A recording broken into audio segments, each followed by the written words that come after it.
This video is going to look at using GeoGebra in the classroom. So the first lesson we're going to look at is a transformation lesson using GeoGebra. So this is the link you would want to go to. It's located below this video. The lesson is problem-based learning, having the students discover the transformations of different algebraic functions. So we want to look in the shifts of graphs x squared and y equals x squared minus 7, and the shifts in graphs x squared and y equals x plus 5 squared. So I'm going to go to this website. I'm going to click on GeoGebra Math Apps, and I want the graphing calculator. So I'm going to put in x squared. I'm also going to put in x squared minus 7. So as you can see, the graph shifts down 7 spaces. Now I can also put in x plus 5 squared, and you can see that from the original graph, it shifts over to the left 5. My original is in green, that's the first one I put in. My second one's in red, and my third one's in blue. So it's very easy to see, very easy to navigate. As a student, I would want to look at the different changes in the graphs.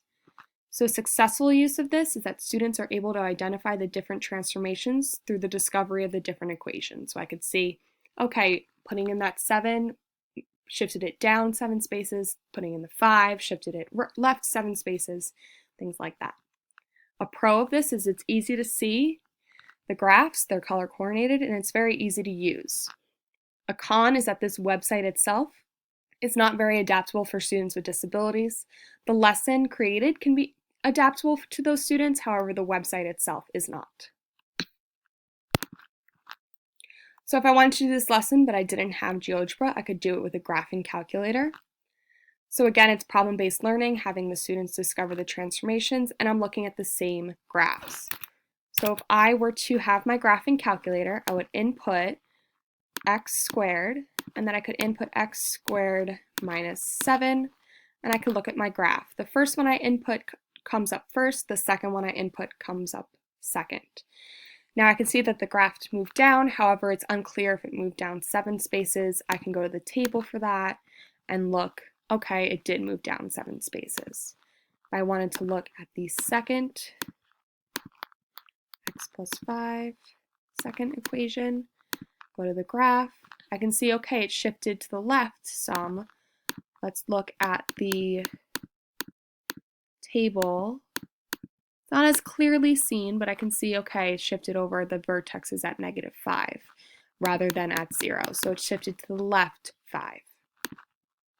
If I wanted to use GeoGebra to look at a translation of a triangle using a vector, we're going to use a little bit different screen, which is through this link right here, again, located below this video. This is going to be used to enhance the understanding of translations using a vector. So if I go to this link,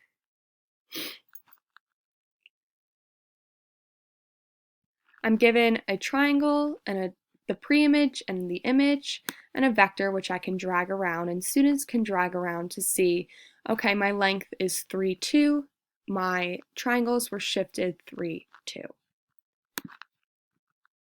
So successful use of this is that students are able to gain an understanding of how to translate triangles using the vector. Pro, this is a very easily displayed and it's interactive for students to drag along. And a con is that it's not adaptable for students with disabilities. Again, the website itself is not, however, the lesson can be. So if students didn't have access to technology, they can do this by hand. In order to model this, I'm going to be using GeoGebra, so it's another way to use the website. And again, we're going to use this to enhance the understanding of translations using a vector. So I'm going to go back to my main screen of GeoGebra, and I'm going to open the app again. And up here I have different tools, so I'm going to use the polygon tool to create a polygon. And I'm going to use the line to create my vector. So the vector I'm going to create is 1, 1. I'm going to go back to the polygon tool to translate everything 1, 1. 1, 1. And here we go 1, 1. So that's my translated triangle. So students can do this by hand or also through GeoGebra to practice the skill. So if this is used as technology integration, a successful use would be that students are able to create their own shapes and vectors correctly and translate them correctly. A pro would be it allows students to create their own problems, which is usually very engaging for the students. And a con is that it can be difficult to navigate or create the shapes and vectors. If students aren't precise enough, sometimes it can get messed up.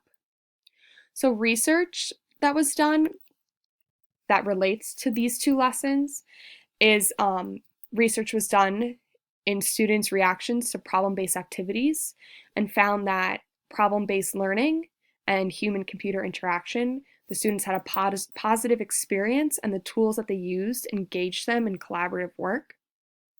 It was also found that using GeoGebra, motivation was increased because students could justify and check their answers. And GeoGebra also allowed for the construction of mathematical knowledge. The human-computer interaction issues and impacts. An issue is the knowledge of the program. If the students don't have knowledge of the program, it can be limiting to the students' understanding of the content that the program is trying to enhance.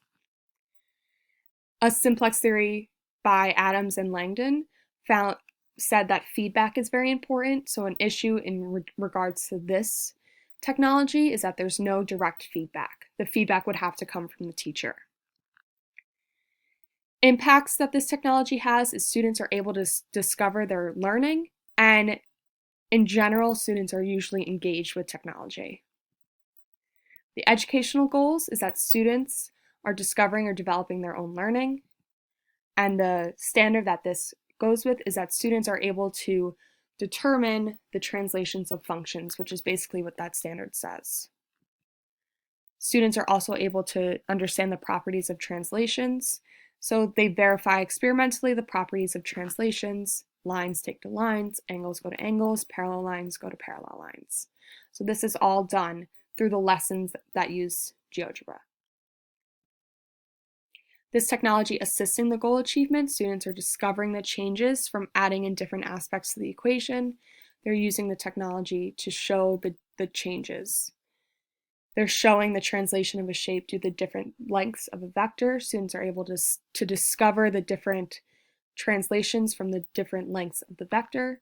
And they're also able to practice and develop their fluency with creating the translations, creating the vectors. They're able to create their own problems if they need.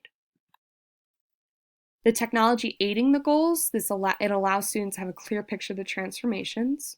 It allows students to see the translation from a vector without the time to create each problem. Time is always an issue for teachers, so allowing the vector and the shapes to already be done and translated gives students more time to discover rather than create. It also allows students to create their own vector problems to develop their fluency and understanding.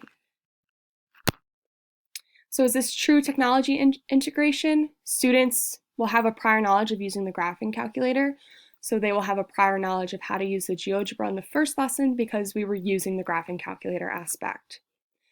In the second lesson, students are just dragging a vector around to see the translation of a triangle. So they don't really need to learn how to use the technology because they're simply dragging something around. Using GeoGebra to create the shapes and create the vectors, however, does need the students to learn how to use the technology because they need to learn how to create the vector, how to create the triangles or the shapes that they want, and how to translate them effectively. So this takes away a little bit from the lesson itself. However, it still is focused on the material rather than the technology itself. I hope you were able to get some good ideas about how to use GeoGebra in the classroom and how it can impact and help the students' understanding.